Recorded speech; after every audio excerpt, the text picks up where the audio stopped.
Hello my dear friends, welcome to my YouTube channel.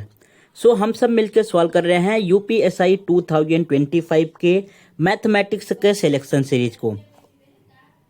इसके पहले हम सब 5 मॉक टेस्ट को सॉल्व कर चुके हैं। इस मॉक टेस्ट में जो आपका प्रीवियस ईयर क्वेश्चन पेपर था उसको सॉल्व किया था। प्रीवियस ईयर क्वेश्चन पेपर में मैंने दोनों प्रीवियस ईयर क्वेश्चन इंक्लूड किया था। 2017 के भी क्वेश्चन थे एंड 2021 के भी क्वेश्चन थे। एंड रिमेनिंग मॉक टेस्ट में कुछ न्यू क्वेश्चन सॉल्व किए थे जो बार बार आपके जो है 2024 एंड 25 के एग्जाम में पूछे जा रहे हैं। ये है हमारा प्रैक्टिस सेट नंबर 6। आज के इस वीडियो में हम क्या सॉल्व करने वाले हैं, जो आपके एग्जाम में 2024 एंड 25 के एग्जाम में बार बार रिपीटेड क्वेश्चन पूछे जा रहे हैं। मैंने वही क्वेश्चन सेलेक्ट किया है जो एटलीस्ट 3 टाइम क्वेश्चन जो है डिफरेंट एग्जाम में पूछे गए हैं। ये जो मैंने क्वेश्चन लिया है यूपी कांस्टेबल के एग्जाम में जो पूछे गए थे ये क्वेश्चन है। एसएससी सीजीएल का एग्जाम में जो 2024 में पूछा गया था उस क्वेश्चन को इंक्लूड किया है। एसएससी जीडी के एग्जाम में जो क्वेश्चन पूछे गए थे उनको इंक्लूड किया है। एंड अभी हाल फिलहाल में ही आपका आरआरबी रेलवे का एग्जाम हुआ था ग्रेजुएट लेवल, एंड अभी अंडर ग्रेजुएट लेवल का एग्जाम चल रहा है। तो वहां पे जो इंपॉर्टेंट क्वेश्चन निकल के आ रहे हैं, जो बार बार हर एक शिफ्ट के एग्जाम में क्वेश्चन पूछे जा रहे हैं, उन्हीं सब क्वेश्चन को इस वीडियो में मैंने इंक्लूड किया है। एंड सेम इसी टाइप के क्वेश्चन जो है आपके भी एग्जाम में आएंगे, बस केवल डाटा वहां पे चेंज रहेगा। आप सबको पता है कि मैथमेटिक्स से जो है टोटल 40 क्वेश्चन आते हैं। इस 40 क्वेश्चन में से आपका टारगेट होना चाहिए भाई 35 मार्क्स से नीचे नहीं लाना है। 40 क्वेश्चन में से एटलीस्ट जो है आपके 35 क्वेश्चन राइट होने चाहिए। 35 क्वेश्चन तभी राइट होंगे जब आपको बेसिक भी आता होगा एंड उस बेसिक का जो है शॉर्टकट ट्रिक भी पता होगा। ऐसा नहीं कि बस केवल आपको शॉर्टकट ट्रिक आता है एंड आप क्वेश्चन को सॉल्व कर ले जाओगे। बेसिक भी इंपॉर्टेंट है एंड शॉर्टकट भी इंपॉर्टेंट है। तो जितने भी क्वेश्चन मैं आज के वीडियो में आपको सॉल्व कराऊंगा, हर एक का बेसिक पॉइंट भी एक्सप्लेन करूंगा कि इसका बेसिक पॉइंट क्या है, किस तरीके से आपको समझना है, एंड शॉर्टकट ट्रिक वहां पे क्या अप्लाई कर सकते हैं, कैसे आपको जो है अपना आंसर 10 सेकंड में लाना है, इन सब चीजों के बारे में भी डिस्कस करेंगे। तो ये सिलेक्शन सीरीज आपके लिए मोस्ट इंपॉर्टेंट है, इसको पूरा प्रॉपर तरीके से आप देखो। एंड एक रिक्वेस्ट ये है कि पूरा मैथमेटिक्स के चक्कर में मत बैठ जाओ भाई। आपके एग्जाम में टोटल जो है 4 सब्जेक्ट से क्वेश्चन आने वाले हैं, हिंदी भी आने वाला है। तो डेली बेसिस पे आपको 1 घंटे हिंदी देना है, हिंदी को देना है। अगर आपका हिंदी ठीक ठाक है तो आप डेली बेसिस पे 30 जो है मिनट आप उसको प्रैक्टिस सेट में रिवाइज करो एंड 30 मिनट में आप जो है कोई भी एक चैप्टर का आप सिलेक्शन सीरीज से जो है वहां पे टेस्ट दो। अगर जब आप टेस्ट दोगे तब जाके आपको पता चलेगा कि मेरे मार्क्स कहां पे कट रहे हैं, कितने मार्क्स कम हो रहे हैं, किस चीज पे मुझे जो है ज्यादा फोकस करने की जरूरत है।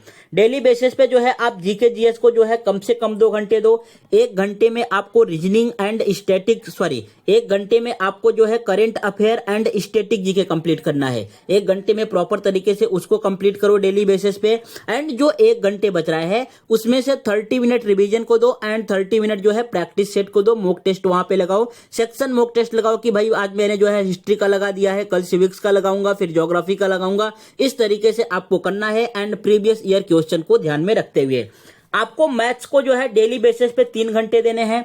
1 घंटे में तो आप जो है ये सिलेक्शन सीरीज से मॉक टेस्ट लगा रहे हो, कम से कम आधे घंटे जो है आपका और एक्स्ट्रा जाएगा। अगर मेरा वीडियो 1 घंटे का है तो आपको सॉल्व करने में टोटल 1.5 घंटे जाएंगे। और यहां से आपको चेक करना है कि कितने राइट हुए, कितने रॉन्ग हुए, एंड रॉन्ग हो रहे हैं तो क्यों हो रहे हैं। फिर जो है आपको आधे घंटे देना है रिवीजन पे। जो रिपीटेड क्वेश्चन है, बार बार आ रहे हैं, उन सब चीजों का जो है आपको रिवीजन करते हुए चलना है। अगर एग्जाम में सेम क्वेश्चन आए तो उस क्वेश्चन पे 10 सेकंड से ज्यादा टाइम नहीं लगने वाला है।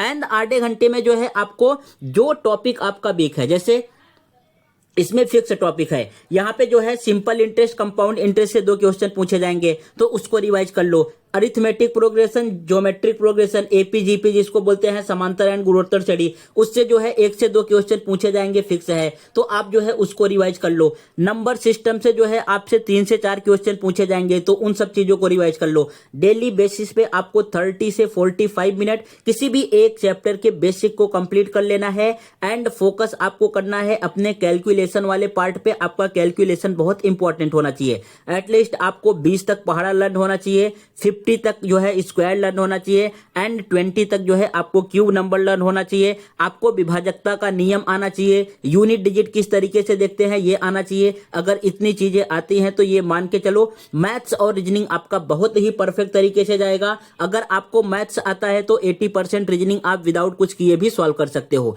अगर मैथ्स नहीं आता तो फिर जो है रीजनिंग में आपको कहीं ना कहीं पे प्रॉब्लम होगा।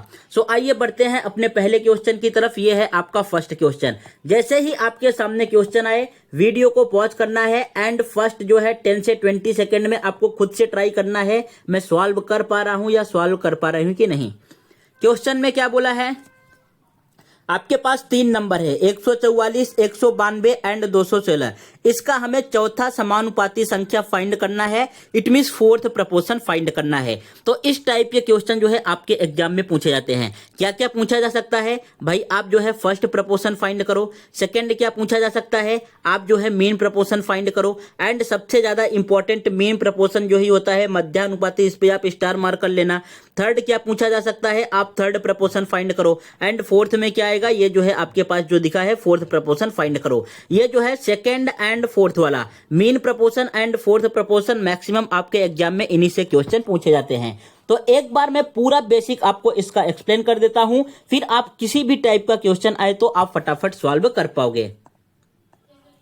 अगर मैं बात करूं जो है भाई प्रथम अनुपात फर्स्ट प्रपोर्शन की, तो इसमें जो है कोई आपको 2 नंबर गिवन रहेगा। मान लो पहला नंबर ए हो गया, दूसरा नंबर बी हो गया। तो इसका जो है प्रथम अनुपात क्या आएगा, पहले वाले नंबर का स्क्वायर करना है, दूसरे से डिवाइड कर देना है, it means a square upon b. ये समझ गया।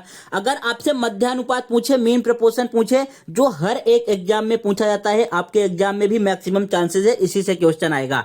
इसमें भी 2 नंबर गिवन रहेंगे, उन दोनों का मल्टीप्लाई करके आपको स्क्वायर रूट ले लेना है। अगर आपसे तृतीय अनुपात थर्ड प्रपोर्शन पूछे तो यहाँ पे आपको 2 नंबर गिवन रहेंगे, सेकंड वाले नंबर का स्क्वायर करना है, फर्स्ट से डिवाइड कर देना है, it means B square upon A. अगर आपसे चौथा अनुपात पूछे, जो आपके अभी ये फर्स्ट वाले क्वेश्चन में पूछा गया है फोर्थ प्रपोर्शन में, इसमें 3 नंबर गिवन रहेंगे, दूसरे एंड तीसरे का मल्टीप्लाई करके आपको फर्स्ट वाले से डिवाइड कर देना है, it means B C upon A. तो इस चीज का आप स्क्रीनशॉट ले लो, फिर क्वेश्चन को यहाँ पे सॉल्व करते हैं। ले लिया आपने, चलो बढ़ते हैं क्वेश्चन की तरफ। ये जो है आपका क्वेश्चन है। अभी आपने देखा कि भाई चौथा अनुपात क्या होता है, BC upon A. It mean second and third का मल्टीप्लाई करना है, फर्स्ट से डिवाइड कर देना है। सेकंड आपके पास क्या है 192। ये जो चीजें लिख रहा हूं ये आपके माइंड में होनी चाहिए, लिखना नहीं है, आपको प्रॉपर तरीके से एक्सप्लेन करना है, इसलिए जो है मैं यहाँ पे लिख के बता रहा हूं। एंड डिवाइड किससे करना है, 144 से। अब यहाँ पे 2 टाइप के स्टूडेंट होते हैं। एक स्टूडेंट होते हैं जो डायरेक्टली यूनिट डिजिट से कर लेंगे। भाई उन्होंने देखा कि इकाई का अंक सबका डिफरेंट डिफरेंट है तो यूनिट डिजिट से सॉल्व भी हो जाएगा। और दूसरे स्टूडेंट ये हैं कि जो है पूरा आपके पास यहाँ पे क्या करेंगे, कैलकुलेट करेंगे। तो दोनों के टाइम में बहुत डिफरेंट आ जाएगा। जो यूनिट डिजिट से सॉल्व करेंगे उनको जो है केवल 10 सेकंड में आंसर मिल जाएगा, जो पूरा कैलकुलेट करेंगे उनको 40 सेकंड लगने वाला है। कैसे करना है यहाँ पे यूनिट डिजिट से, पहले आप 6 का गुणा 2 में कर लो, कितना आ जाएगा 6 दूना 12। यूनिट डिजिट आपका कितना आ गया, इकाई का अंक 12। डिवाइड किससे करना है, यहाँ पे यूनिट डिजिट आपके पास क्या है 4 है। अब भाई 4 का पहाड़ा पढ़ो, जो है आपके पास इकाई का अंक 2 आना चाहिए। तो कितने टाइम में आएगा, 4 तिया 12 या तो 8 चौक 32 ना। सो आपका जो भी आंसर है यूनिट डिजिट क्या होना चाहिए, या 3 होना चाहिए या तो 8 होना चाहिए। तो कौन से ऑप्शन में दिख रहा है, देखो इसमें ना 3 है ना 8 है, यहाँ पे भी ना 3 दिख रहा है ना 8। ऑप्शन नंबर सी करेक्ट हो जाएगा बिकॉज यहाँ पे 8 है। एंड ऑप्शन नंबर डी भी गलत हो गया, यहाँ पे 4 गिवन है। तो इस तरीके से आपको करना था। सोचो अब अगर आप इतना लिख के एग्जाम में सॉल्व करोगे तो सॉल्व कर पाओगे क्या, पूरा पेपर नहीं सॉल्व हो पाएगा। तो डायरेक्टली आपको माइंड में ही 2 का जो है मल्टीप्लाई 6 में करना था, 6 दूना 12। अब 4 का पहाड़ा आप पढ़ते जाओ भाई, लास्ट में 2 आना चाहिए तो 3 पे आएगा एंड 8 पे आएगा। तो ऑप्शन नंबर सी वाला आपका करेक्ट हो जाता, 288 इसका राइट आंसर है। समझ गए आप, आगे बढ़ें। तो इस चीज को आप स्क्रीनशॉट लेके रखो। नेक्स्ट है आपके पास क्वेश्चन नंबर सेकंड क्वेश्चन में आपसे बोला है कि एक मीनू है, उनकी उम्र जो है 38 वर्ष है। तो मैंने मान लिया भाई यहाँ पे मीनू हो गई एंड मीनू का जो है एज कितना है, 38 साल है, 38 वर्ष है। उनकी बेटी जो है 8 वर्ष की है, बेटी मतलब डॉटर, यहाँ पे मैंने डॉटर मान लिया। एंड इनकी बेटी कितने साल की है, मान लो ये जो है आपके पास 8 साल की है। फिर क्वेश्चन में आगे क्या बोल रहा है कि कितने वर्षों के बाद मीनू की आयु जो है उनकी बेटी की आयु से दोगुनी होगी। अब जो है आप यहाँ पे ऑप्शन से चेक कर लो कौन सा ऑप्शन जो है सेटिस्फाई कर रहा है। मान लो जो है मैंने पहला ऑप्शन ले लिया बी। अगर इसमें जो है 22 साल ऐड करूंगा तो कितना आएगा, 8 2 10, 3 2 5 1 6, 6 60 गया। अब इसमें भी जो है 22 साल ऐड करो तो ये कितना आ जाएगा, 22 8 30। देखो यही वाला ऑप्शन सेटिस्फाई कर गया। ये 30 है एंड ये 60 की हो रही है तो दोगुनी हो जा रही है ना, डबल टाइम हो जा रही है। तो कौन सा ऑप्शन करेक्ट होगा, ऑप्शन नंबर बी यहाँ पे राइट आंसर हो जाएगा। नेक्स्ट बढ़ते हैं क्वेश्चन नंबर 3 की तरफ। देखो भाई आपको ना वीडियो को लाइक करना है, चैनल को सब्सक्राइब कर लेना है एंड वीडियो को अपने फ्रेंड्स के साथ शेयर करना है।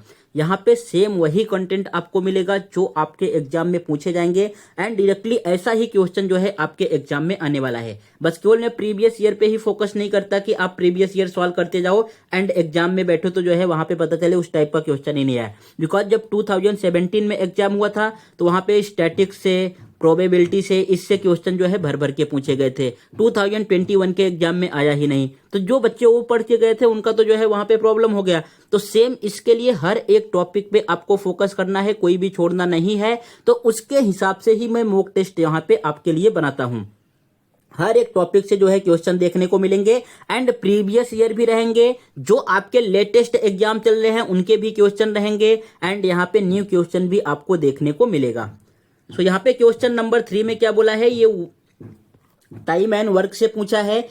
एक कंपनी में एक कार्य को अकेले आर, भाई आर जो है कितने दिन में कर रहा है, अकेले आर जो है 4 दिनों में कर रहा है। तो ये जो है अकेले आर कितने दिन में कर रहा है, 4 दिन में। फिर बोला है एस, एस के बारे में क्या बोला है कि एस जो है कितने दिन में कर रहे हैं, 6 दिन में कर रहे हैं। यहाँ पे आपने 6 मान लिया।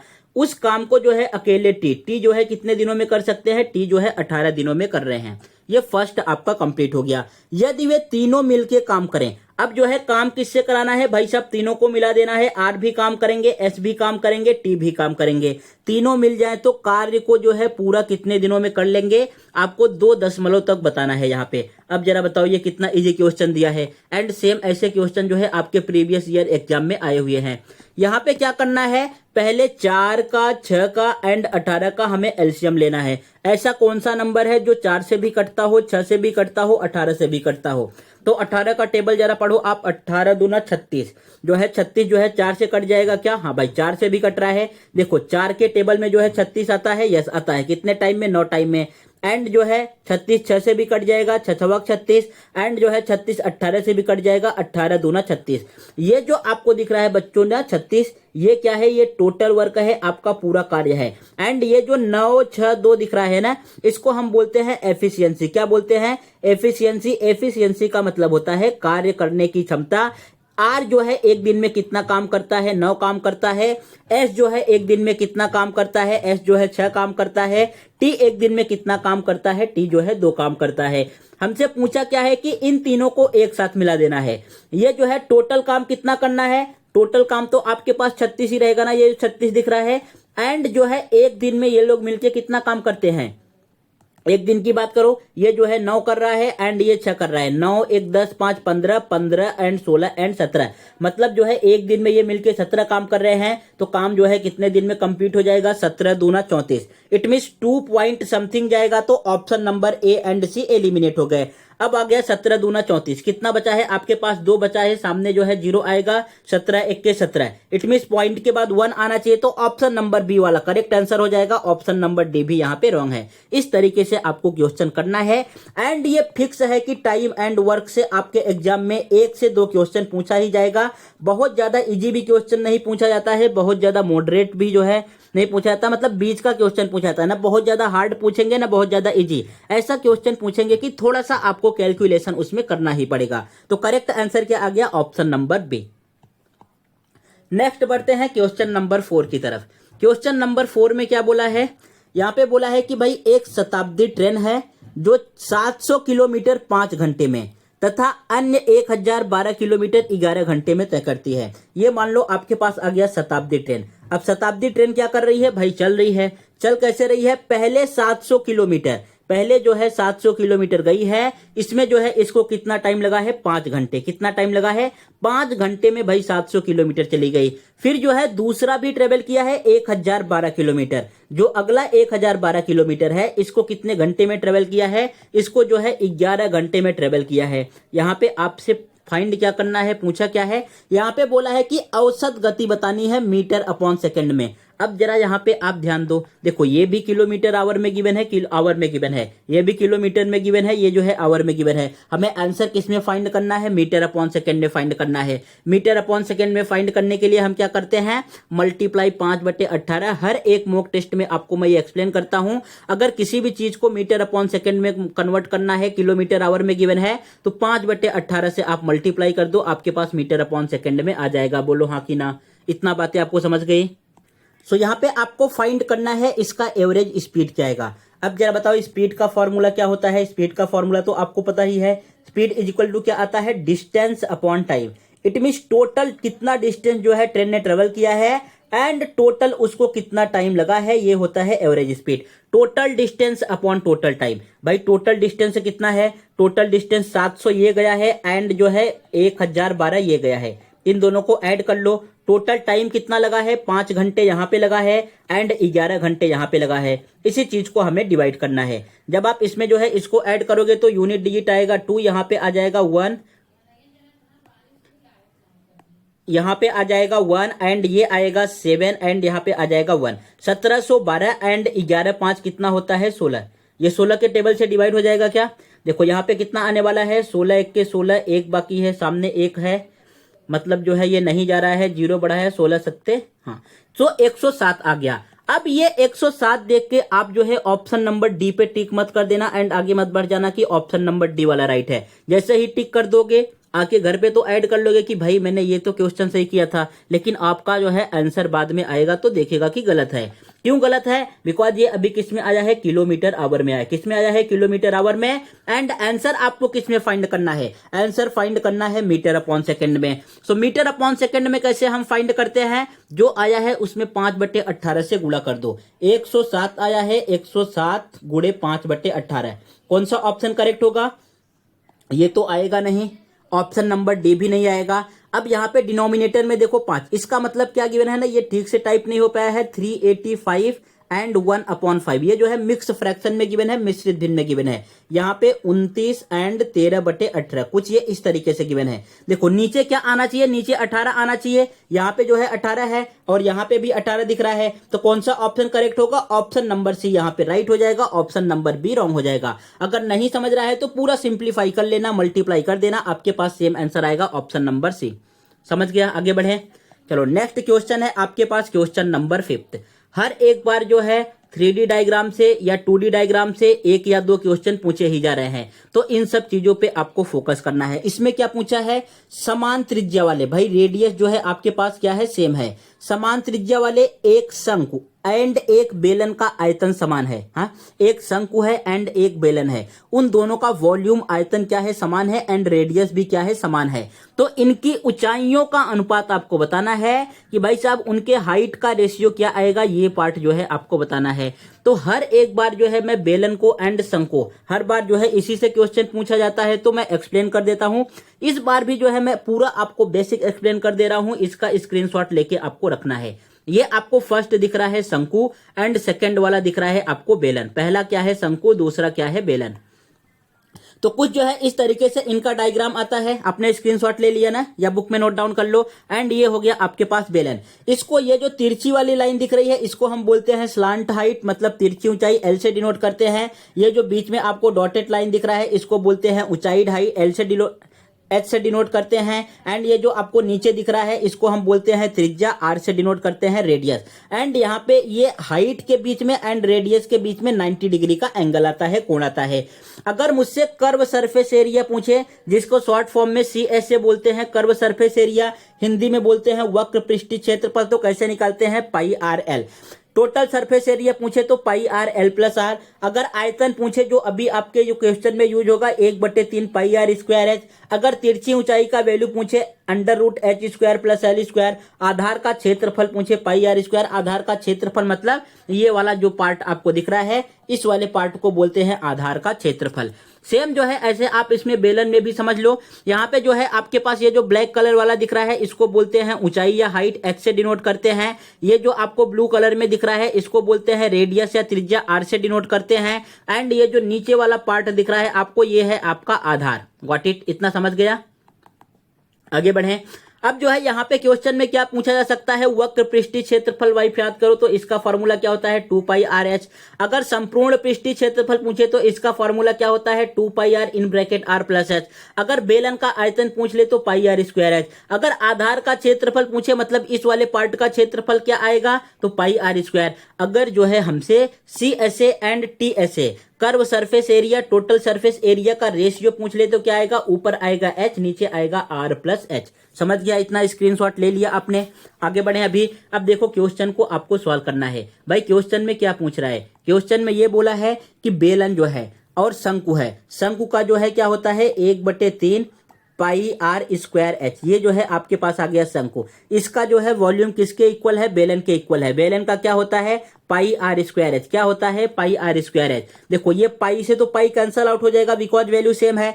रेडियस भी जो है यहाँ पे सेम बोला है, रेडियस क्या बोला है सेम बोला है, तो रेडियस भी जो है कैंसल आउट हो जाएगा। अब आपके पास यहाँ से ऊंचाई का रेशियो आ जाएगा। ये कितना है 1/3 मल्टीप्लाई h एंड यहाँ पे आपके पास कितना है, यहाँ पे ओनली आपके पास रिमेनिंग है h। तो इस 3 को आपको इस साइड शिफ्ट करना होगा। ये 1 हाइट इज इक्वल टू क्या आ जाएगा 3 हाइट। इसका मतलब कि ऊंचाई का जो है क्या आ गया आपके पास, ये शंकु को डिनोट कर रहा है, शंकु 1 होना चाहिए एंड जो है आपके पास ये किसको डिनोट कर रहा है, बेलन को, ये 3 होना चाहिए।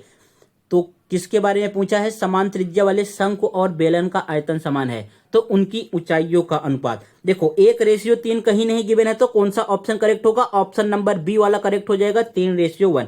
इसका मतलब ये हो गया कि पहले इन्होंने बेलन का दिया है, ये जो है पहले सिलेंडर का दिया है, उसके बाद फिर जो है शंकु कोण का दिया है, इस तरीके से इन्होंने दिया है। सो ऑप्शन नंबर बी वाला करेक्ट आ जाएगा। समझा आपको। नेक्स्ट बढ़ते हैं क्वेश्चन नंबर 5 की तरफ।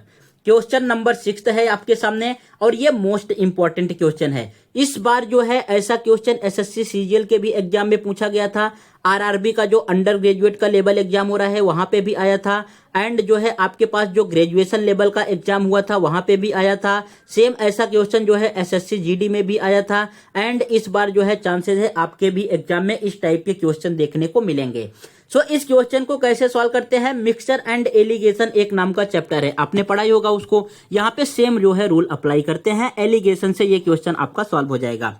बोला है कि भाई किसी एक जिले की जनसंख्या जो है टोटल कितना है 3,84,000 है, जिसमें जो है पुरुष कितना है। देखो यहाँ पे किसके बारे में बोला है, पुरुष के बारे में बोल रहा है तो मैंने यहाँ पे पुरुष लिख लिया। अब पुरुष है तो दूसरी क्या होंगी, महिला ही होंगी। यहाँ पे आपके पास आ गया महिला। पुरुष की जनसंख्या कितनी है 1,92,000 है। अगर पुरुष की जनसंख्या 1,92,000 है तो अब जरा बताओ दोस्तों महिलाओं की जनसंख्या कितनी हो जाएगी। सेम महिलाओं की भी जनसंख्या हो जाएगी बिकॉज इसी का डबल तो यहाँ पे दिया है। 192 का दुगुना कितना होता है 384। अगर इतने पुरुष हैं तो महिला भी कितनी हो जाएंगी, सेम आपके पास आएंगी महिलाएं। समझ गया। अब इन दोनों का रेशियो जरा आप ले लो। रेशियो का मतलब होता है किससे डिवाइड होगा, सेम नंबर है सेम से ही डिवाइड हो जाएगा। तो पुरुष और महिलाओं का रेशियो जो है कितना आ गया, पुरुष एंड महिलाओं का रेशियो आपके पास आ गया 1:1। इट मींस जितना उस गांव में पुरुष हैं सेम आपके पास महिला हैं। अब आगे क्या बोला है, कुल जनसंख्या का 69% साक्षर है। भाई उस गांव में जितने भी लोग हैं ना उनमें से जो है 69% लोग जो है क्या है, पढ़े लिखे हैं। कुल जनसंख्या मतलब महिला का भी मिला के एंड पुरुष का भी मिला के टोटल पढ़े लिखे लोग कितने हैं, टोटल 69% जो है लोग क्या हैं, पढ़े लिखे हैं।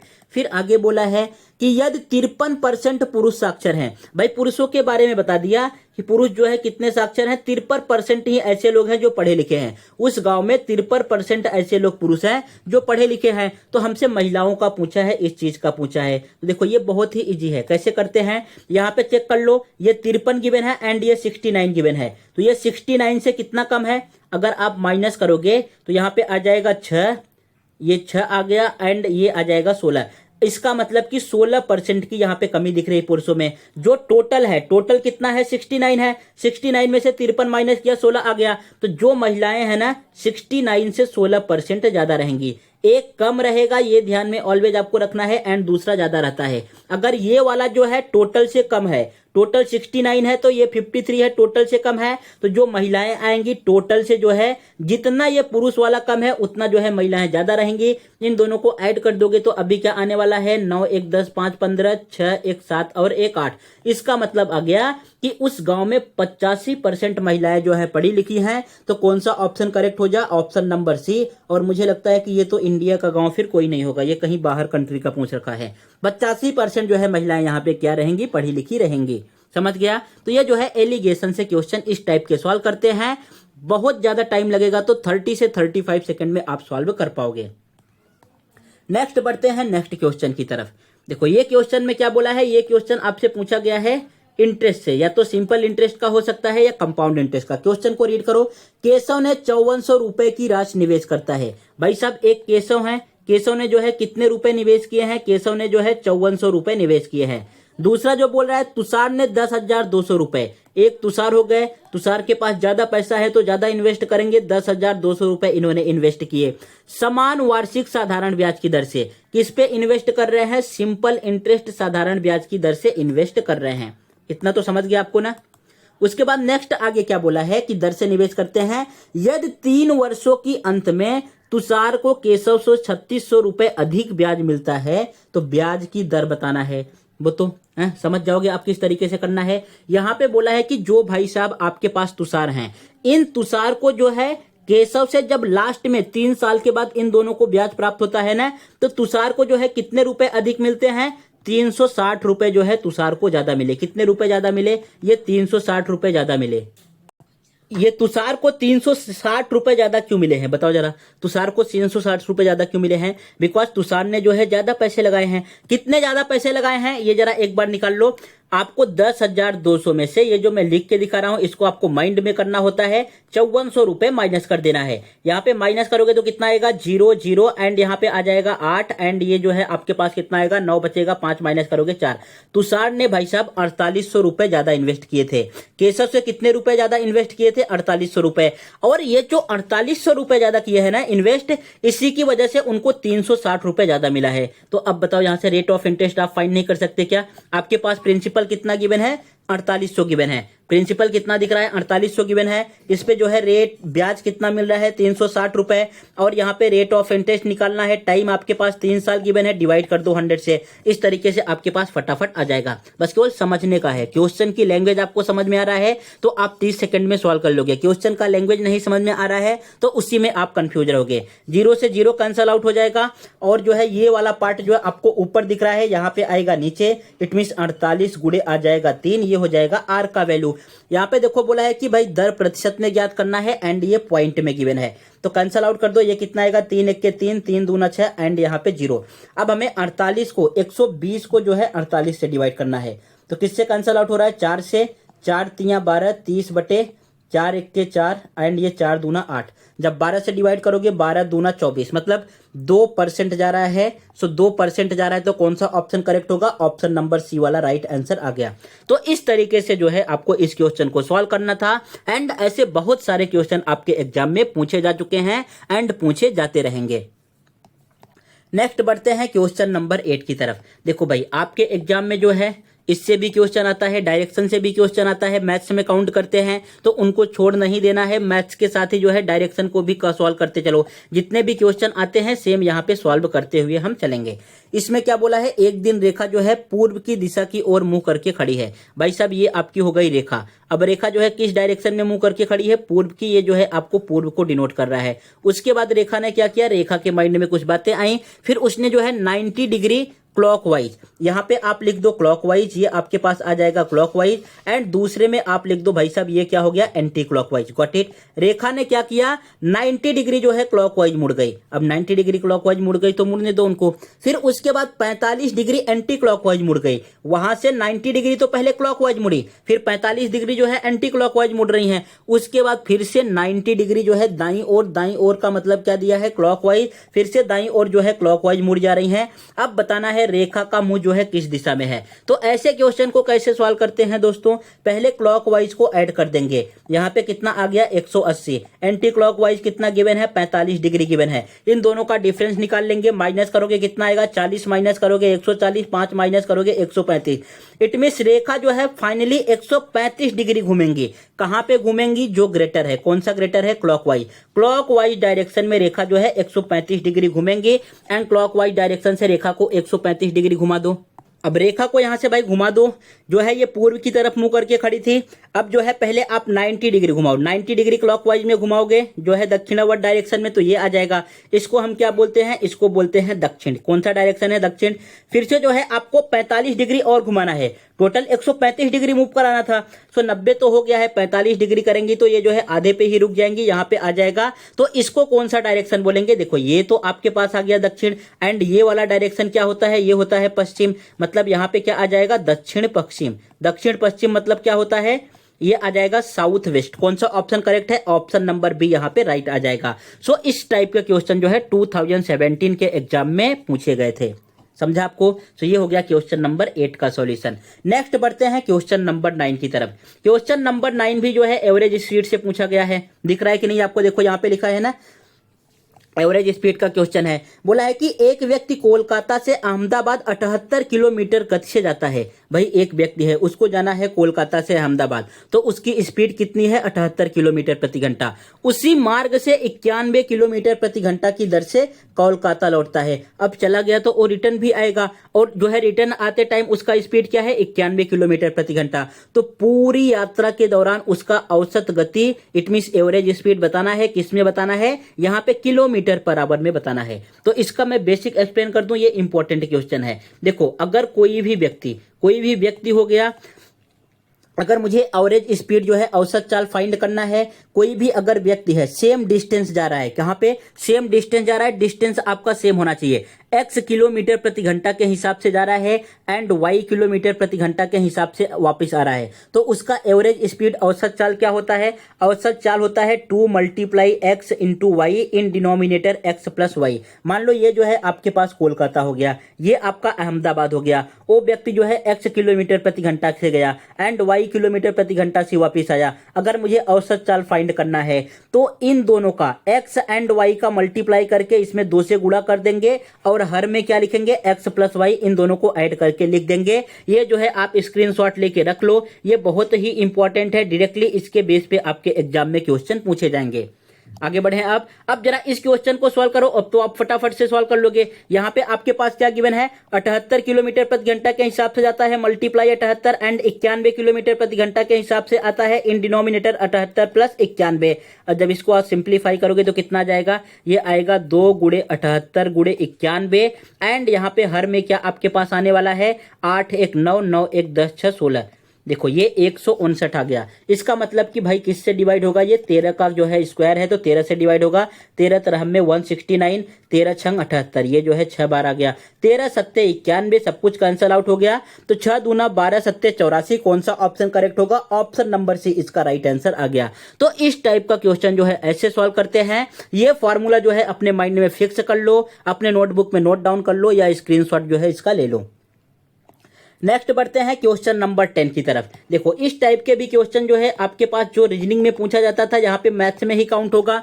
इसमें क्या गिवन है, हमें बुल का कोडिंग गिवन है। बुल का कोडिंग देखो यहाँ पे क्या गिवन है, ये गिवन है। उसके बाद शॉर्ट का कोडिंग गिवन है। शॉर्ट का कोडिंग जो है ये हमें दे रखा है।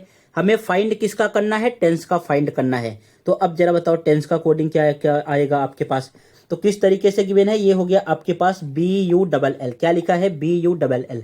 देखो उसके नीचे कोडिंग क्या किया है, यहाँ पे लिखा है CD एंड ये लिखा है आपके पास VW एंड यहाँ पे लिखा है MN। कोड अभी आपको दिख गया ना, जैसे ही आप लिखोगे ऊपर नीचे करके आपको कोड दिख जाएगा। देखो यहाँ पे क्या कोडिंग किया है, बी के बाद क्या आता है, C&D आता है तो यहाँ पे लिख दिया। यू के बाद क्या आता है, VW आता है तो यहाँ पे लिख दिया।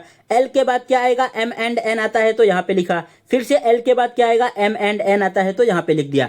अब सेम इसी प्रकार से आपको टेंस का लिखना है। तो T के बाद क्या आता है, यूवी, मतलब आपके पास ऑप्शन किससे स्टार्ट होना चाहिए? यूवी से। ऑप्शन नंबर डी आपका इनकरेक्ट हो गया, ए इनकरेक्ट हो गया। उसके बाद ई के बाद क्या आएगा? ई के बाद आता है एफ जी, ये जो है एफ जी अभी यहां पर भी है, यहां पर भी है। उसके बाद एन, एन के बाद क्या आता है? एन के बाद आएगा ओपी। तो ऑप्शन नंबर सी इनकरेक्ट हो गया। कौन सा राइट होगा? ऑप्शन नंबर बी यहां पे करेक्ट है। ऐसे क्वेश्चन को सॉल्व करने के लिए एंड ओएमआर शीट पे जो है रन करने के लिए बस केवल आपको 10 सेकंड की रिक्वायरमेंट है। 2 सेकंड में आप सॉल्व करो, 8 सेकंड में जो है आपको उसको फिल कर देना होता है। सो यहाँ पे इसका करेक्ट आंसर क्या आ जाएगा? Option number B. नेक्स्ट बढ़ते हैं क्वेश्चन नंबर 11 की तरफ। एंड क्वेश्चन नंबर 11 आपसे पूछा गया है किससे? कैलेंडर से पूछा गया है। अब जरा इसको आप सॉल्व करके बताओ। ये तो बहुत इजी क्वेश्चन है, इसका आंसर क्या आएगा? फिर मैं इसका बेसिक लॉजिक एक्सप्लेन करता हूं। सॉल्व कर लिया आपने, क्या आंसर आया? ओह, ये भी नहीं सॉल्व कर पाए भाई। अगर ये भी क्वेश्चन आप सॉल्व नहीं कर पा रहे हो ना, तो आपको डेली कम से कम 10 से 12 घंटे पढ़ाई करने की जरूरत है, वो भी बहुत ईमानदारी के साथ। ऐसा नहीं कि आप पढ़ाई करने बैठ गए हो, इंस्टाग्राम देख रहे हो, रील्स वहां पे देख रहे हो। आपको बहुत ही ईमानदारी के साथ कम से कम 12 घंटे पढ़ाई करोगे, तब जो है आप इस कंपटीशन में बने रहोगे। अगर इतना भी इजी क्वेश्चन सॉल्व नहीं कर पा रहे हो, बिकॉज ये क्वेश्चन जो है आपके प्रीवियस ईयर का ही क्वेश्चन है एंड बहुत ही बेसिक क्वेश्चन है। अगर इसको भी नहीं सॉल्व कर पाओगे तो फिर आप जो है कैसे कंपटीशन में बने रहोगे? कितने बच्चे इसमें बैठने वाले? कम से कम 20 लाख से ऊपर भी जो है फॉर्म भरे जाएंगे। एंड यहाँ पे जो है यूपीएससी के भी बच्चे बैठेंगे, स्टेट पीसीएस के भी बैठेंगे, सीजीएल वाले भी हैं, सीएचएसएल वाले भी हैं, बैंक वाले भी हैं, रेलवे वाले भी हैं, जो अदर गवर्नमेंट एग्जाम की तैयारी कर रहे हैं वो भी आएंगे, इसमें जो टीचिंग की तैयारी कर रहे हैं वो भी आएंगे। तो आप कैसे कंपटीशन करोगे जब इसी को नहीं सॉल्व कर पा रहे हो?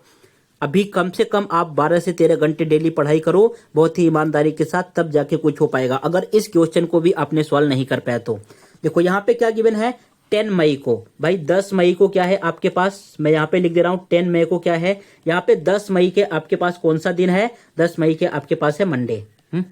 10th मई को जो है आपके पास मंडे। पूछा हमें किसका है? यहाँ पे पूछा है कि बताना है 11th जुलाई को। 11th जुलाई को आपके पास कौन सा दिन आने वाला है? तो अब यहाँ पे जो है नंबर से लिख के काउंट नहीं करना है, इसका डायरेक्ट शॉर्टकट ट्रिक होता है। शॉर्टकट ट्रिक क्या है? हमें इसका जो है वैल्यू फाइंड करना है। आपको यहाँ पे क्या करना है?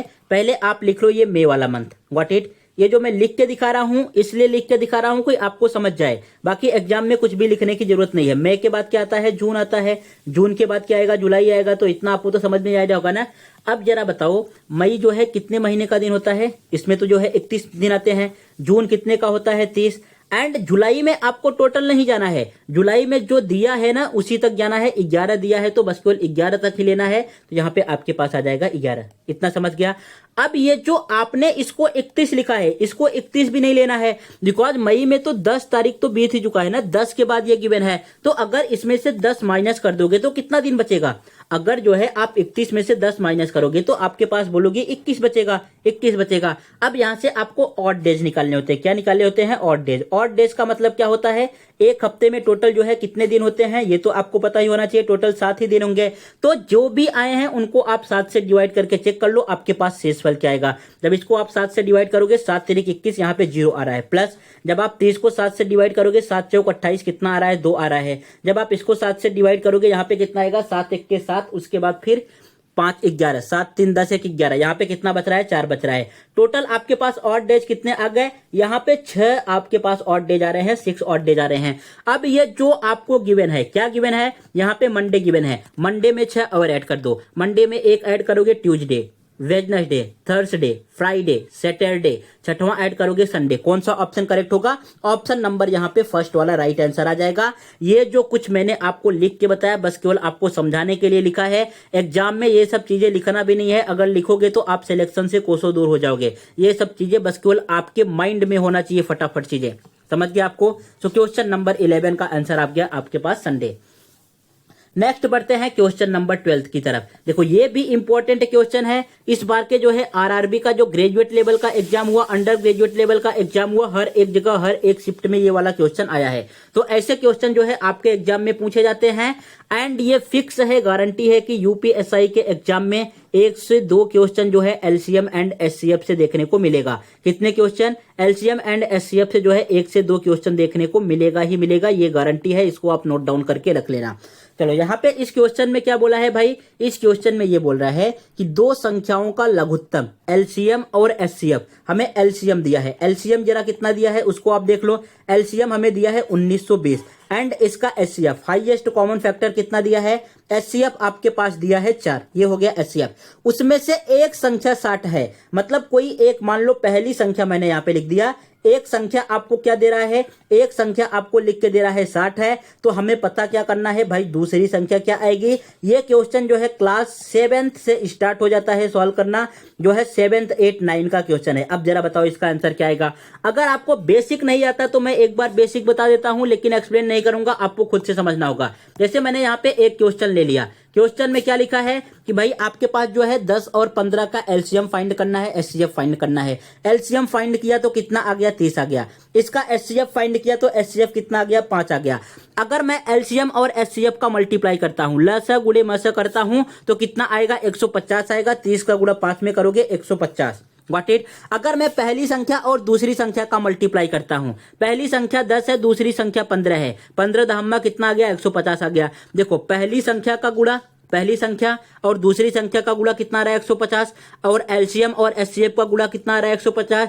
इससे एक आपके पास फार्मूला निकल के आया। फार्मूला ये है कि एलसीएम और एचसीएफ का जब भी मल्टीप्लाई करोगे, ये पहली संख्या और दूसरी संख्या के बराबर आती है। लसप गुणे मसप इज इक्वल टू पहली संख्या गुणे दूसरी संख्या। सेम कंडीशन आपको यहाँ पे अप्लाई करना है। अब फटाक से आंसर बता दो इसका क्या आएगा। आगे आंसर देखो क्या करना है, पहले एलसीएम और एचसीएफ का जो है आपको मल्टीप्लाई कर देना है। डिवाइड किससे करना है, पहली संख्या से डिवाइड करना है। डिवाइड करोगे तो 0 से 0 कैंसल आउट, एंड ये जो है 9 1 10 2 12 6 से कैंसल आउट हो रहा है। 6 3 18, 6 दूना 12, यहाँ पे कितना आ जाएगा, 4 दूना 8 एंड 4 3 12, 128। ऑप्शन नंबर बी में गिवन है, ऑप्शन नंबर बी इसका करेक्ट आंसर हो जाएगा। समझा आपको। सो ये क्वेश्चन बहुत ही इंपॉर्टेंट है, इसको आप अपने माइंड में फिक्स करके रखना।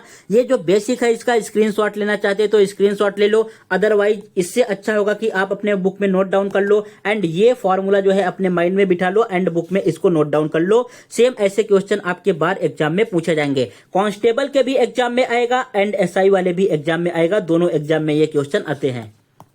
नेक्स्ट बढ़ते हैं क्वेश्चन नंबर 13 की तरफ। देखो क्वेश्चन नंबर जो 13 है ना, ये 13वां क्वेश्चन, ये एसएससी जीडी के एग्जाम में पूछा गया था, जनरल ड्यूटी वाले के एग्जाम में। अब जरा आप इसको फाइंड करके बताओ इसका आंसर क्या आएगा। क्वेश्चन में क्या बोल रहा है, मधु है और एक सैनी है, मिलके किसी काम को 20 दिनों में पूरा कर सकते हैं। भाई साहब मैंने मधु को ले लिया एंड यहाँ पे सैनी को ले लिया, ये मिलके जो है किसी काम को कितने दिन में कर रहे हैं, 20 दिन में कर रहे हैं, तो 20 दिन में करा दिया। उसके बाद फिर बोल रहे हैं सैनी एंड रोजी, सैनी हो गई एंड रोजी हो गई, ये जो है इस काम को कितने दिनों में कर रहे हैं, सेम काम यही है, लेकिन जब ये दोनों मिल जा रहे हैं तो ये दोनों 12 ही दिन में कंप्लीट कर रहे हैं। इसका मतलब दोनों के दोनों भाई कैसे हैं, मेहनती हैं, 12 दिन में कंप्लीट हो जा रहा है। नेक्स्ट आगे क्वेश्चन ने बोला है कि रोजी और मधु, जब रोजी मिल जाए एंड मधु मिल जाए, रोजी मिल जाए एंड मधु मिल जाए, तो इस काम को कितने दिनों में करेंगे, इस काम को जो है 15 दिनों में करेंगे, 15 दिनों में कर रहे हैं। अब आगे क्वेश्चन में क्या बोला है, वे तीनों मिल जाए, तीनों मिल जाए मतलब भाई मधु भी मिल गई, रोजी भी मिल गई एंड सैनी भी मिल गई, तो ये काम जो है आपका पूरे कितने दिन में कंप्लीट हो गया, इसी का जो है आपको रिप्लाई करना है। तो अब जो है आपको यहां से मैं 30 सेकंड का टाइम देता हूं, आप फटाफट सॉल्व करके बताओ इसका आंसर क्या आने वाला है। सॉल्व कर लिया भाई लोग आपने, क्या आया देखो। पहले तो मुझे जो ये 20 दिख रहा है, 12 दिख रहा है एंड 15 दिख रहा है, इनका एलसीएम लेना होगा। एलसीएम क्या आएगा, 15 दूना 30, 15 तिया 45, 15 चौके 60, ये आपके पास आ गया 60। 60 क्यों आया, बिकॉज जो है देखो 60 जो है इससे भी डिवाइड हो जाएगा 20 से कितने बार में, 20 तिया 60, 12 से हो जाएगा 12 पंचे 60 एंड 15 से भी हो जाएगा 15 चौके 60। इसका मतलब ये हो गया, ये जो 60 है ना, इसको हम बोलते हैं पूरा कार्य, मतलब टोटल वर्क, ये संपूर्ण कार्य आपके पास है, 60 यूनिट कार्य करना है। एंड ये जो आया है इसको हम बोलते हैं कार्य करने की क्षमता, कार्य करने की क्षमता मतलब एफिशिएंसी, कार्य करने की क्षमता। व्हाट इट, अगर आपको नहीं समझ रहा है तो इस तरीके से अपने नोटबुक में नोट डाउन कर लेना। अब यहाँ पे क्या पूछा है भाई, इन तीनों को मिला के काम कराना है। तीनों कब मिलेंगे, जरा इन सबको ऐड कर दो, ये जो दिख रहा है ऐड कर दो। ऐड करोगे तो कितना आ जाएगा, यहाँ पे 2 बार मधु है, ये मधु दिख रही है, ये मधु 2 बार मधु आ जाएंगे, 2 बार सैनी आ जाएंगी एंड 2 बार रोजी आ जाएंगी। एंड जब इनके आप एफिशिएंसी को ऐड करोगे, कार्य करने की क्षमता को ऐड करोगे, तो ये कितना आ रहा है, 5 4 9 9 10 11 12, ये कितना आ रहा है आपके पास, 12 आ रहा है। सो यहां से आपके पास क्या आ जाएगा, देखो सब जगह से 2 कॉमन मिल रहा है ना, तो आप यहां से 2 कॉमन ले लो। 2 कॉमन ले लोगे तो किनका वर्क आ जाएगा, मधु का आ जाएगा एंड ये जो है रैनी का आ जाएगा एंड सैनी का आ जाएगा। तो यहाँ से आपके पास क्या निकल के आने वाला है, अगर यहाँ से 2 कॉमन लिया तो 2 जो है ये 12 की तरफ भेजना पड़ेगा, नीचे जाएगा 6। इट मीन्स जब ये तीनों एक साथ मिलती है ना, जब ये तीनों एक साथ मिलेंगी तो एक दिन में कितने काम कर लेंगी, 6 काम कर लेंगी। टोटल कितना काम कराना है, 60 काम कराना है। तो अब जरा बताओ टोटल कितने डेज लगेंगे। अगर आप 60 को 6 से डिवाइड कर दोगे तो आपके पास कितना आ रहा है, 10 दिन आ रहा है। कौन सा ऑप्शन करेक्ट होगा, यहाँ पे तो कोई ऑप्शन ही नहीं दिख रहा है। यहाँ पे दिया है 130, 128, 140, 117, तो कुछ मिस्टेक तो नहीं हुआ इसमें। जरा एक बार फिर से चेक कर लो। यहाँ पे अगर मधु और सैनी मिल रही हैं तो 20 दिन में कर रही हैं, सैनी और जो है ये मिल रही हैं तो 12 दिन में, रैनी एंड मधु मिल रही हैं तो 15 दिन में। जब ये तीनों मिल जाएंगी तो इनसे भी तो कम दिन लगना चाहिए, मतलब 10 ही दिन लगेगा। ये सवाल तो मैंने सही किया है। इसका मतलब है कि भाई यहाँ पे ऑप्शन जो है गलत हो गया है। ऑप्शन नंबर क्या आना चाहिए, यहाँ पे कोई भी एक ऑप्शन कर लो। मान लो ऑप्शन नंबर 1 को ही कर लिया आप, 10 डेज। तो ऑप्शन इसका करेक्ट आंसर क्या आएगा, इसका जो है 10 डेज ही आएगा, इससे ज्यादा आंसर नहीं आने वाला है। बिकॉज ये बेसिक है, आप यहां से समझ सकते हो ना कि जब ये दोनों मिलके काम कर रही हैं तो 20 दिन में कर ले रही हैं, 12 दिन में कर ले रही हैं, 15 दिन में कर रही हैं। जब ये तीनों साथ में मिल जाएंगी तो इनसे भी तो कम टाइम लगना चाहिए। कम टाइम देखो यहाँ पे 10 आ रहा है, 10 ही डेज लगेंगे। तो यहाँ पे ऑप्शन गलत हो गए हैं, तो ऑप्शन नंबर ए वाला ही राइट रहेगा, 10 डेज इसका आंसर आएगा। तो इस क्वेश्चन में ये लॉजिक था, ऐसे सॉल्व करना था। यहाँ पे आप सबको ऐड करते तो 2 टाइम्स अब आ जाते, 2 कॉमन लेके इस साइड सेंड कर देते तो इनके जो है एक दिन का वर्क आ जाता कि तीनों जो है एक दिन में कितना काम करेंगे। फिर टोटल वर्क को आप जो है इससे डिवाइड कर देना है। नेक्स्ट बढ़ते हैं क्वेश्चन नंबर 14 की तरफ। देखो क्वेश्चन नंबर 14 में क्या गिवन है, ये प्रॉफिट एंड लॉस का क्वेश्चन है। जरा एक बार इस क्वेश्चन को समझो, पढ़ो एंड इसके लैंग्वेज को जो है समझो। क्वेश्चन में गिवन क्या है और फाइंड क्या करना है। समझा आपको? ओके, नहीं समझा? चलो ठीक है, मैं बहुत प्यार से एक्सप्लेन करता हूं। जरा एक बार इस क्वेश्चन को आप ध्यान से समझना, बहुत ही इंपॉर्टेंट क्वेश्चन है। यहाँ पे बोला है जब किसी वस्तु की बिक्री मूल्य में 164 रुपए बढ़ा जाता है। भाई मान लो जो है ये किसी वस्तु का कॉस्ट प्राइस है एंड ये हो गया आपके पास मार्क प्राइस, यहाँ पे आपके पास आ गया मार्क प्राइस एंड लास्ट में आपके पास आ गया सेलिंग प्राइस। व्हाट इट, अब जो है इस सामान को मैं बेच रहा हूं, सेलिंग प्राइस को क्या कर रहा हूं, मैं इसको जो है सेलिंग प्राइस पे किसी सामान को बेच रहा हूं। अब जब मैं किसी सामान को बेच रहा हूं ना तो मुझे जो है 12% का लॉस हो रहा है। कितना लॉस हो रहा है, देखो क्वेश्चन में लिखा है ना 12% का लॉस हो रहा है। पहले बोला है कि जब 164 रुपए बढ़ा जाता है तो पहले उसको 12% का लॉस होता था, नुकसान होता था। लेकिन अब वो जो है लॉस किस में कन्वर्ट हो गया है, प्रॉफिट में कन्वर्ट हो गया है। किस में कन्वर्ट हो गया है, प्रॉफिट में। प्रॉफिट में क्यों कन्वर्ट हो गया, बिकॉज उसने 164 रुपए उसका जो है दाम बढ़ा दिया। पहले आप किसी सामान को 100 रुपए में बेच रहे थे, 100 रुपए में बेच रहे थे तो आपको जो है 12% का नुकसान हो रहा था। तो आपके माइंड में आया भाई मैंने नुकसान करने के लिए तो बिजनेस किया नहीं है, मुझे फायदा चाहिए, प्रॉफिट चाहिए। तो आपने क्या किया, उसका एमआरपी वहां से निकाला एंड दूसरा स्टिकर उस पर लगा दिया 164 रुपए ज्यादा करके, मतलब आपने 264 रुपए उस पर चिपका दिए। अब जो आपने बाद में ऑब्जर्व किया कि भाई साहब जो मुझे पहले लॉस हो रहा था ना, अब ये लॉस की जगह पे क्या हो रहा है, 8.5% का प्रॉफिट हो रहा है। 8.5% का प्रॉफिट हो रहा है। लॉस को माइनस में लिखते हैं, प्रॉफिट को प्लस में। ये आपको बात समझ में आ रही है ना, यही है इसका बेसिक। अगर ये समझ गए तो कोई भी क्वेश्चन आए आप सॉल्व कर ले जाओगे। पहले आपने एक सामान 100 रुपए में बेच रहे थे, 100 रुपए में बेच रहे थे तो आपको पता चला कि भाई मुझे 12% का इस पे लॉस हो रहा है अगर मैं 100 रुपए में बेच रहा हूं। फिर आपके माइंड में क्या आया, आपके माइंड में आया कि मैं इस पे 164 रुपए और चिपका देता हूं, तो सामान कितने का हो गया, 264 रुपए का। अब आपने देखा कि जो 12% का लॉस था ना, अब ये किस में कन्वर्ट हो गया है, 8.5% के प्रॉफिट में कन्वर्ट हो गया है। अब यहीं से आपको बताना है कि आपको जो है कितना परसेंट पूरा हुआ। अगर मैं पूरे परसेंट की बात करूं, अगर जब आपने सामान को 164 रुपए बढ़ाया, सामान को जो है 164 रुपए बढ़ाया, तो ये 12% लॉस भी खत्म हो गया। 12% आपका लॉस खत्म हो गया ना, ये जो 12% था ये भी खत्म हो गया एंड आपको 8.5% का प्रॉफिट हो रहा है। कितने का प्रॉफिट, 8.5, तो इसमें 8.5 ऐड कर दो। ऐड करोगे तो 12, 8, 20.5, मतलब आप 20.5% पे आ गए। 12% का लॉस भी जो है आपका खत्म हो गया एंड 8.5% प्रॉफिट हो गया। तो परसेंट में टोटल कितना चेंज आया, परसेंट में आपके पास चेंज आ रहा है 20.5% का। कितना, 20.5% का।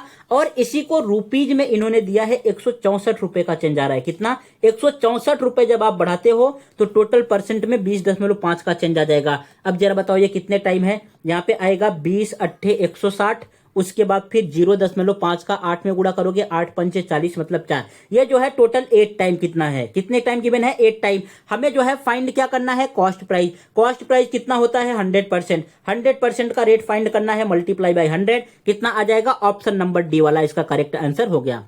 समझ गया आपको। नेक्स्ट बढ़ते हैं क्वेश्चन नंबर 15 की तरफ। चलो क्वेश्चन नंबर 15 सॉल्व करके बताओ। आपके डेली लाइफ के बेसिस पे क्वेश्चन है।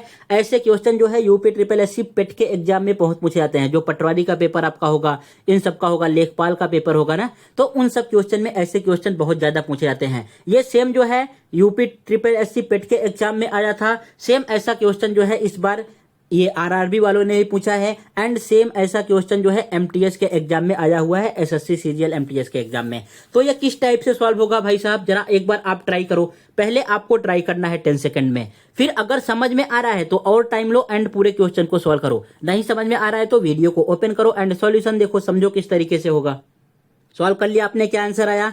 देखो ऐसा क्वेश्चन जो है सेम आपके एग्जाम में बहुत बार पूछा जा चुका है। एक आपने क्वेश्चन सुना होगा कि एक जो है मुर्गी के कितने पैर हैं, मुर्गी के 2 पैर हैं, एंड गाय है, गाय के 4 पैर हैं। टोटल उनके जो है सरों की संख्या देती है, हेड की संख्या कितने मुंडे हैं। तो आपको बताना है टोटल कितने मुर्गी होंगे एंड टोटल कितने गाय होंगे। इस तरीके से क्वेश्चन पूछता है, इसी लॉजिक के बेस पे है। दूसरा पूछता है कि भाई साहब एक बंदर है, बंदर जो है पहले 10 सीढ़ी ऊपर जाता है, फिर 2 सीढ़ी नीचे आता है, फिर जो है 10 सीढ़ी ऊपर गया, फिर 2 सीढ़ी नीचे गया। आपको टोटल सीढ़ियों की संख्या दे देगा कि अगर बंदर को इतने सीढ़ी ऊपर जाना है तो कितना टाइम लगेगा। ये सब क्वेश्चन जो है सेम इसी लॉजिक के बेस पे है, एंड ऐसे क्वेश्चन आपके एग्जाम में पूछे गए हैं। Got it. सो यहाँ पे क्या बोला है, एक परीक्षा पत्र में कोई आपका एग्जाम हुआ सॉरी, यहाँ पे बोला है कि सही उत्तर के लिए 3 अंक मिलते हैं। भाई आपका जो है एग्जाम हुआ, अगर आप क्वेश्चन को राइट करके आओगे तो कितने मार्क्स मिल रहे हैं, 3 मार्क्स मिल रहे हैं। एंड अगर उसी क्वेश्चन को प्रत्येक गलत उत्तर के लिए 1 अंक काट लिए जाते हैं। अगर आपने भाई गलत कर लिया ना, तो ये क्या करेंगे, आपके एक जो है आंसर को, एक जो है अंक को माइनस कर देंगे। एक छात्र ने 76 प्रश्नों का प्रयास किया।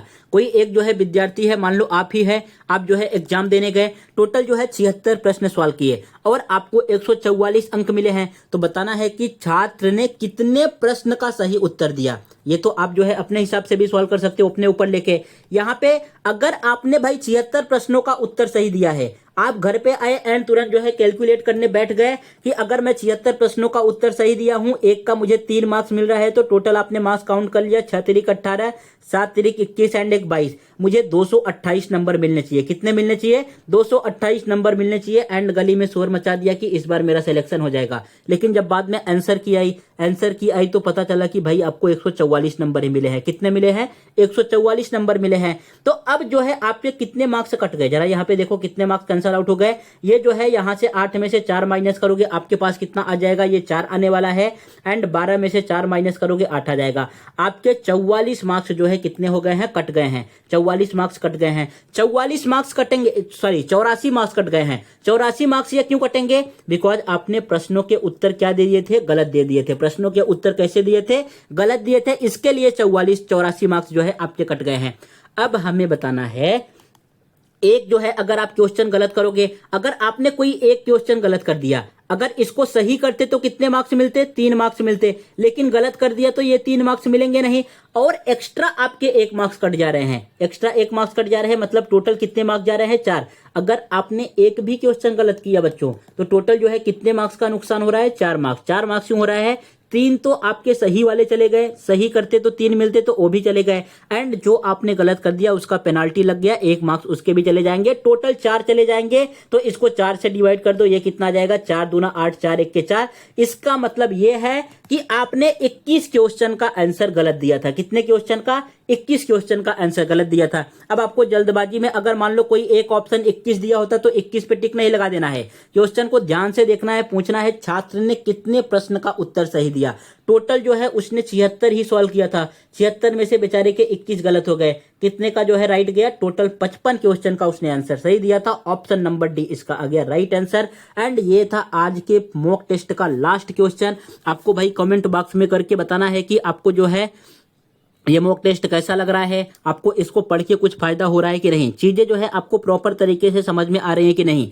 हर बार मैं यही ट्राई करता हूं कि जो आपके प्रीवियस ईयर क्वेश्चन आए हैं वैसे ही ज्यादा से ज्यादा मैं क्वेश्चन आपको सॉल्व कराऊं एंड कुछ न्यू क्वेश्चन भी ऐड करूं ताकि आपकी प्रैक्टिस प्रॉपर तरीके से हो पाए। बाकी वीडियो को अपने फ्रेंड्स के साथ शेयर करना है एंड चैनल को अभी तक आपने सब्सक्राइब नहीं किया है तो सब्सक्राइब कर लो, वीडियो को लाइक करना मत भूलिएगा।